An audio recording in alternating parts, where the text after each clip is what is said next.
Hello, my most amazing artists. Mrs. Harrington here. I'm so happy to see you again. For this week's art challenge, we're going to be creating salt dough, and then you can make anything you'd like with it after. You're going to find all of these ingredients in your kitchen, so that's a good place to start. You're going to need a tray, something with an edge, a good sized bowl, and some measuring cups, a 1/4 cup and a 1/2 cup, a 1/4 cup of warm water, 1/4 cup of salt, and a 1/2 cup of flour, and something to mix with, like a spatula or a spoon. Let's get started. First, you measure a 1/4 cup of warm water and pour it into the bowl. Then you measure a 1/4 cup of salt and pour that into the bowl. Next, you measure a 1/2 cup of flour and pour that into the bowl. Mix all the ingredients together with a spoon or a spatula. Knead it together with your hands.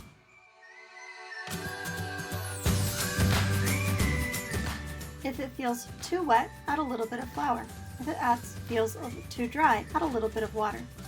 You know you're done mixing when it feels about the same consistency as Play-Doh. You can either create something with it now, or you can store the rest of it in a Ziploc bag in the refrigerator until you're ready to create with it again.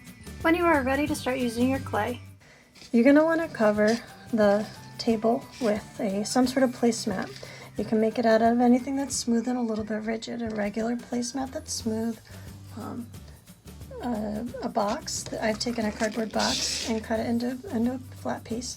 Cereal box, folder, anything that works to keep your table, or in newspaper, anything that works to keep your table clean, because the clay gets really sticky.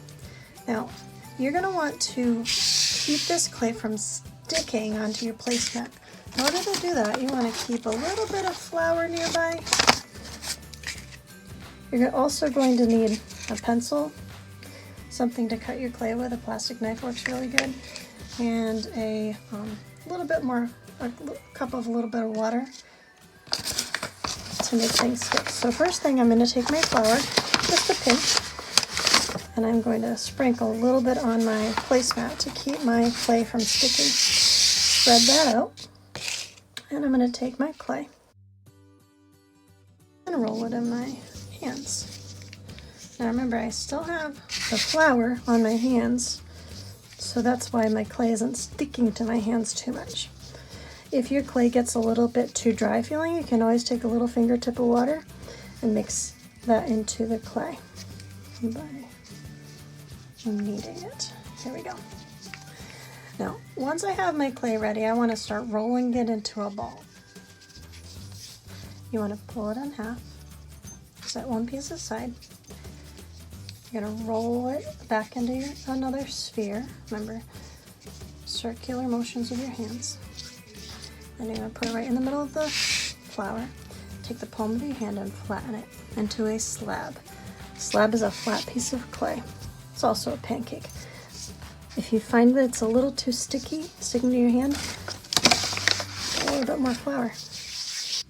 remember, you can create anything you'd like. You can fold it. You can pull off some smaller pieces to create details. Lay them down to see how they look. Add a fingertip of water under each small piece to make sure they stick better. This works like glue. Press texture details to make your sculpture even better. Don't forget, you can also roll the clay up and down in your hands to create a coil shaped like a snake. You can also pinch and pull it to change the shape of the clay. When you are all done with your sculpture, you can set it in the sun to dry. You can also ask a family member to help you bake it in an oven for 3 hours at 250 degrees. Let it cool down and rest for the rest of the day. Next day you can paint it, and you can spray it with a clear seal paint. You can store any unused salt dough in a plastic Ziploc bag in the refrigerator to use again later. Thank you so much for making salt dough clay with me today. I'm so excited to see what you make with it. Have fun, stay well, and I can't wait to see what you create.